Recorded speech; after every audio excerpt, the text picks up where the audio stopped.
दोस्तों, बहुत समय पहले की बात है। कोसी नदी के किनारे एक संत अपने शिष्य के साथ कुटिया बनाकर रहते थे। दोनों का ज्यादातर समय भजन कीर्तन, ईश्वर की आराधना तथा पहलवानी में ही व्यतीत होता था। एक बार दोनों ने देश भ्रमण का निश्चय किया। गुरु शिष्य घूमते घूमते एक अजनबी देश में जा पहुँचे। वहाँ एक बगीचे में कुटिया बनाकर उन्होंने अपना डेरा डाला। गुरु ने शिष्य को 1 रुपया देकर बाजार से कोई अच्छी सी सब्जी लाने को कहा। शिष्य गंगाधर जब सब्जी मंडी पहुंचा तब उसने सब्जियों का मोल भाव पूछना शुरू किया। उसे यह देखकर काफी ज्यादा आश्चर्य हुआ कि वहां प्रायः सभी वस्तुएं 1 रुपये सेर के भाव से ही बिक रही थी। सब्जी क्या, दूध दही एवं मिष्टान वगैरह भी एक ही भाव था। उसने सोचा कि सब्जी रोटी तो रोज ग्रहण करते हैं, क्यों ना आज 1 सेर मिठाई ही खरीदी जाए। सो उसने सब्जियों के बदले 1 सेर अच्छी सी मिठाई खरीद ली। मिठाई लेकर वह खुशी खुशी अपनी कुटिया पर पहुंचा। उसने गुरुजी को सारी बातें बताई। गुरुजी ध्यान मग्न होकर बोले,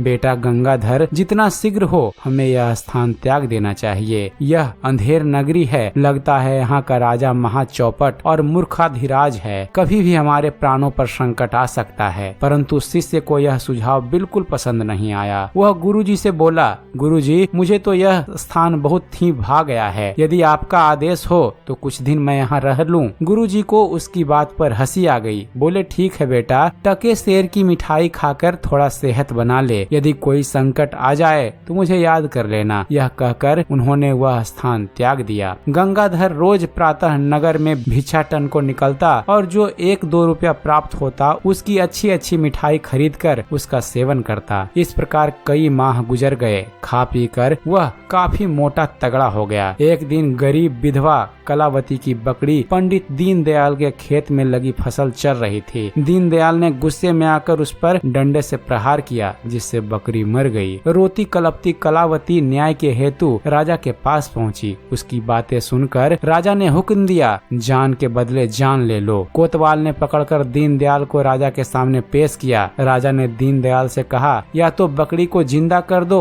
अथवा फांसी पर चढ़ो। भला दीनदयाल बकरी को जिंदा कैसे करता? सो जल्लाद उसे लेकर फांसी देने पहुंचा। दीनदयाल दुबला पतला व्यक्ति था। फांसी का फंदा उसके गले में काफी ढीला पड़ रहा था। जल्लाद राजा से कहने लगा, माई बाप, फांसी का फंदा इसके गले के आकार से काफी ज्यादा बड़ा है। कुछ देर तक राजा चिंतन करता रहा और जल्लाद से बोला, जा आसपास में जो सबसे मोटा दिखाई पड़े उसे फांसी दे दो। जल्लाद नगर कोतवाल के साथ मोटे व्यक्ति की तलाश में नगर में निकल पड़ा। जब वे गंगाधर की कुटिया के निकट से गुजर रहे थे तब वहाँ वह तेल मालिश कर दंड बैठक कर रहा था। उसे देखकर दोनों वहाँ रुक गए। कोतवाल बोला, लो हो गया काम, हमारा शिकार मिल गया। गंगाधर को पकड़कर वध स्थल तक लाया गया। उसने राजा से गिड़गिड़ाकर कहा, सरकार, मेरा कसूर क्या है जो मुझे फांसी दे रहे हैं? राजा ने कहा, फांसी का फंदा तुम्हारे गले के नाप का है, इसलिए फांसी के तख्त पर तुम्हें ही चढ़ना होगा। गंगाधर को गुरुजी की बातें याद आ गई। वह बोला, थोड़ा रुक जाइए महाराज, मुझे अपने गुरु का ध्यान करने दीजिए। उसके ध्यान लगाते ही गंगाधर के गुरुजी वहाँ पहुँच गए। उन्होंने एकांत में उसके कान में कहा, देखा